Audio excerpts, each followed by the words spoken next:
Saya tegaskan semua aparat pemerintah Indonesia, bersihkan dirimu masing-masing. Hai para koruptor atau yang merasa pernah mencuri dari rakyat, kalau kau kembalikan yang kau curi, ya mungkin kita maafkan. Nanti kita beri kesempatan cara mengembalikannya, bisa diam-diam supaya nggak ketahuan.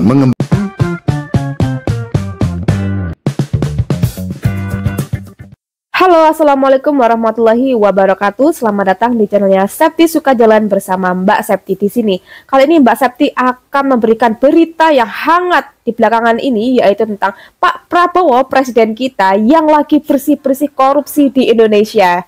Pak Prabowo mengatakan bahwa semua aparat Indonesia, bersihkan dirimu masing-masing ya. Kita lihat saja, langsung saja di video pertama ini. Saya tegaskan semua aparat pemerintah Indonesia, bersihkan dirimu masing-masing.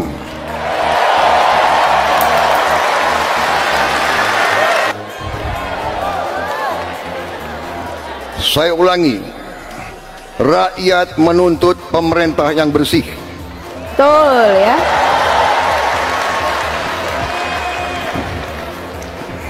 Saya dipilih oleh rakyat. Atas nama rakyat Indonesia, saya tegaskan semua aparat pemerintah Indonesia, bersihkan dirimu masing-masing.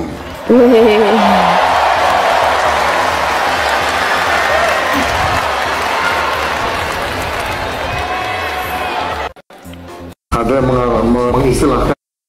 Nah, ini adalah banyak sekali kasus-kasus korupsi di Indonesia ini yang sudah terbongkar ya, sedikit demi sedikit. Nah, kali ini ada lagi video berikutnya. Menko Polhukam pastikan tahun 2025 akan ada kejutan yang lebih spektakuler terkait korupsi dan penangkapan koruptor ya. Kita lihat videonya. Korupsi itu tajam ke bawah, tumpul ke atas. Tunggu saja, kita banyak nanti episode berikutnya yang akan kita umumkan gitu. Ini baru awal ya, baru awal, hasilnya sudah spektakuler.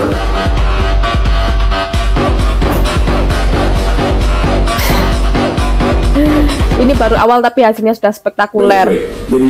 Nah, ini ada lagi. Dahsyat, Jaksa Agung ungkap baru saja menggeledah Kementerian Kehutanan. Tinggal tunggu bom waktunya saja. Kita melakukan penggeledahan ya, untuk Kementerian Kehutanan. Ya. Tunggu aja. Dalam waktu dekat.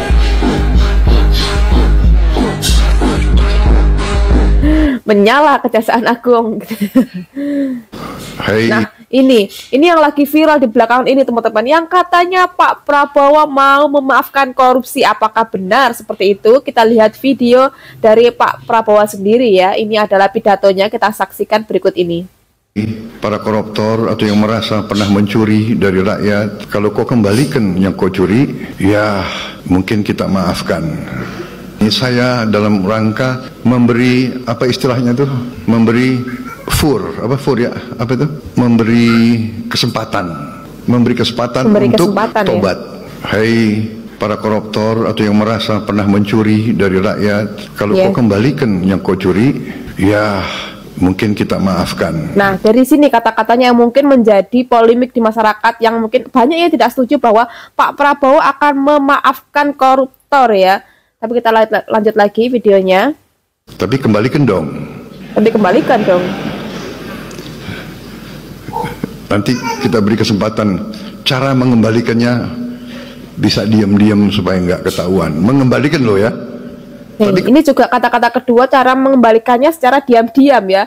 Ini akan menarik perhatian masyarakat. Loh, kok diam-diam ya, kok dimaafkan gitu ya. Kembalikan. Hai para koruptor. Dan kemudian ini ada tanggapannya dari Panji ya, kita lihat ya. Pak Prabowo itu ada videonya, ada pernyataannya yang mengatakan bahwa kalau saya dikasih kepercayaan untuk jadi presiden Republik Indonesia, saya akan kejar semua pelaku koruptor. Kalau perlu sampai Antartika. Gokil. Sampai Antartika akan dikejar, akan ditangkap. Enggak sih, beliau nggak ngomong akan ditangkap. Oh, tapi beliau ngomong di depan akan saya tangkap, akan saya cari sampai dengan Antartika. Sekarang ngomongnya dimaafkan. Iya, sebelum maksudnya jadi ya. presiden akan dikejar sampai Antartika, setelah jadi presiden akan dimaafkan. Ini yang menjadi pro Ini dan adalah kontra untuk ya kesekian masyarakat. kalinya Pak Prabowo tidak melakukan apa yang dia ucapkan. Soalnya, Kita lihat lagi. Ini ada lagi postingan ya dari Win News. Emang benar Pak Prabowo bakal maafkan? Emang menjadi pro dan kontra di masyarakat, teman-teman. Bakal maafin koruptor asal uang korupsinya dibalikin. Bahkan balikin duitnya bisa diem-diem alias nggak diketahui sama rakyat. Lah, kenapa harus diem-diem? Lagian, apa kalau setuju dengan wacana ini? Dan apa alasan Prabowo? Penasaran? Nonton sampai habis. Gue bantu ringkasin. Saya mau bicara tentang apakah koruptor layak dikasih kesempatan Layak kedua. nggak? Intinya, dalam pidato di depan mahasiswa Indonesia di Mesir, Prabowo lagi mempertimbangkan buat ngasih koruptor kesempatan buat tobat. Kata Iya. Prabowo, kalau kau kembalikan yang kau curi, ya mungkin kita maafkan. Tapi kembalikan dong. Mekanisme balikin duit curian ini juga lagi dipikirin. Bisa jadi publik gak akan pernah tahu kalau ada pejabat yang baru balikin duit korupsi. Nggak salah nih. Tapi kata Menko Lah, Bidang nggak salah Hukum, nih. HAM, Imigrasi, dan Pemasyarakatan, Yusril Iza Mahendra, wacana maafin koruptor ini adalah bagian dari amnesti. Kata Yusril, Presiden emang punya hak buat ngasih amnesti dan Amnesti aborsi ya? terhadap kasus apapun. Nah, jadi katanya presiden itu memiliki amnesti terhadap kasus apapun. Termasuk korupsi. Termasuk Ini juga korupsi. udah sejalan dengan United Nations Convention Against Corruption yang udah disahkan dengan UU nomor 7 tahun 2006. Ini pun jadi strategi yang fokus ke pemulihan aset. Kata Yusril, hukuman udah nggak fokus ke kasih efek jerak, tapi menekankan buat keadilan korektif, restoratif, Oh, gitu dan ya? rehabilitatif. Kalau koruptor cuma di penjara dan aset curian disimpan di luar negeri dan nggak dibalikin, gampangnya nggak akan ada manfaat buat negara. Nyatanya, ini bagian dari rencana pemerintah buat ngasih amnesti ke 44.000 narapidana. Tapi gimana menurut lo? Mungkin Pak Prabowo mau maafin, tapi rakyat kita apa kalau mau maafin? Apakah kalian mau memaafkan koruptor ya? Ini adalah pertanyaan yang membanggongkan. Kita lihat lagi, ini adalah pendapat dari pakar hukum ya, dari Hotman Paris. Hotman Paris sentil Mahfud MD yang kritik Prabowo soal maafkan koruptor. Anda salah besar, kata. Menurut pandangan hukum dari Hotman Paris, kita lihat videonya ya. Para koruptor mengembalikan uang korupsinya, menurut Mahfud MD bisa kena pasal 55 KUH pidana, yaitu pasal penyertaan, seolah-olah presiden bisa kena pidana. Mahfud MD, Anda salah total. Presiden punya kewenangan publik. Satu, gerasi itu kalau sudah ada putusan pengadilan, dia berhak memaafkan. Kedua, amnesti tidak memerlukan putusan pengadilan. Nah, ini yang disebutkan tadi ya. Amnesti tidak membutuhkan keputusan keadilan ya, bisa langsung dikasih oleh Pak Presiden Prabowo. Apakah itu maksud dari Pak Prabowo akan memberikan amnesti kepada koruptor-koruptor di Indonesia, memaafkan gitu ya? Kita lihat video berikutnya. Jadi Presiden Prabowo bisa memberikan amnesti kepada para koruptor yang mengembalikan uang korupsinya walaupun belum ada putusan pengadilan. Contoh yang paling sederhana, teks amnesti yang sudah 2 kali dilaksanakan di Indonesia. Para pencolong pajak, para pengusaha yang menyembunyikan income-nya, walaupun secara pidana bisa dia kena pajak, tapi pidananya dimaafkan asalkan dia ikut teks amnesti. Itu contoh yang sudah kita laksanakan. Jadi sekali lagi, Mahfud MD, Anda salah total dengan mengatakan kalau presiden melaksanakan kewenangannya seolah-olah presiden bisa kena pidana. Itu salah total. Hotman Paris. Nah, itu ya. Nah, itulah pendapat dari Hotman Paris. Memang ada kebijakan presiden ya, memang ada kekuatan presiden untuk memberi amnesti atau ya seperti itu yang dikatakan Hotman Paris ya, secara hukum emang bisa. Tapi apakah kita rela ya koruptor-koruptor itu dimaafkan secara amnesti ya? Kita lihat, ini adalah pernyataan Presiden Prabowo yang setelah viral kemudian Pak Prabowo bantah maafkan koruptor. Kita lihat. Katakan Prabowo mau maafkan koruptor. Bukan begitu. Kalau koruptornya sudah tobat, bagaimana tokoh-tokoh agama? Iya kan? Orang bertobat tapi kembalikan dong yang kau curi.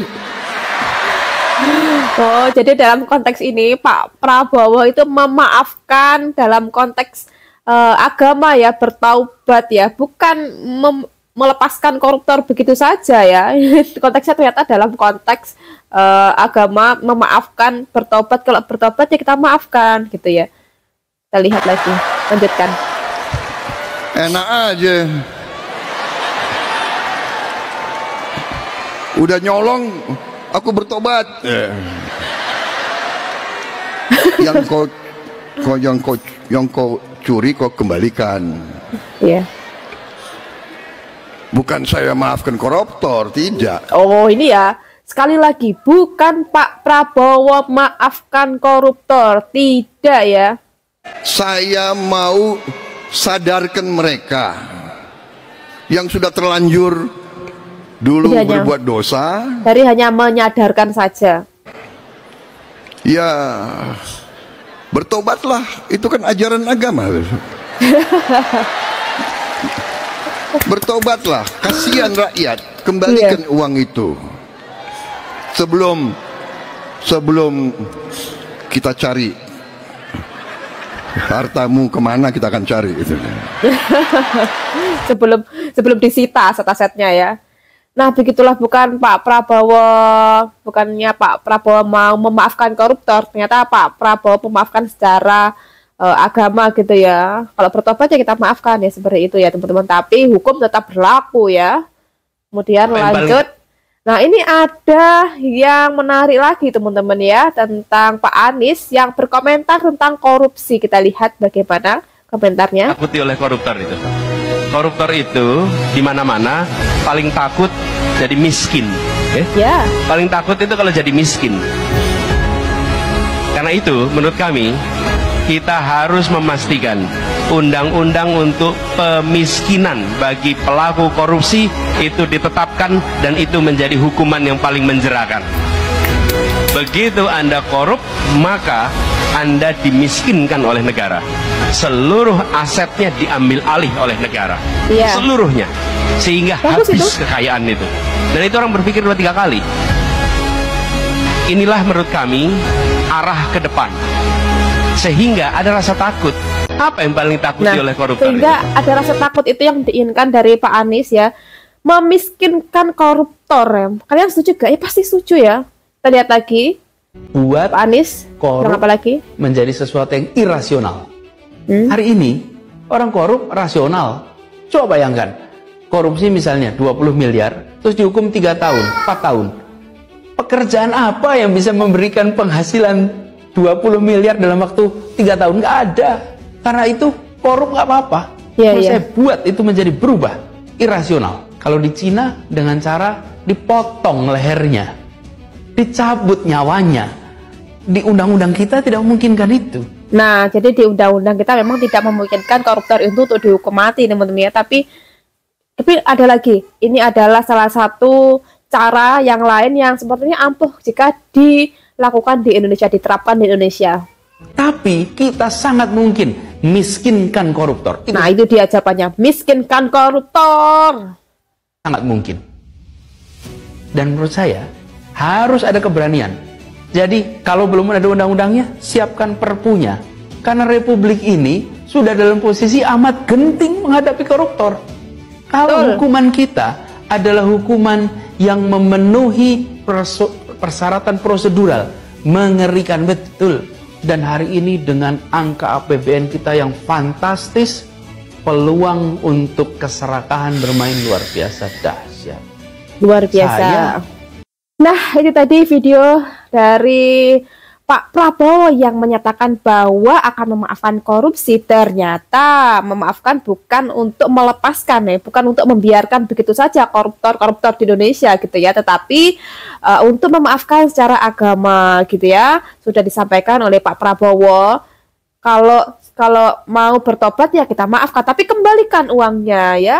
Maksudnya setuju kalau mau, kata Pak Anies tadi, harus koruptor-koruptor itu harus dimiskinkan, sangat setuju banget. Bagaimana menurut pendapat kalian ya? Terus di kolom komentar.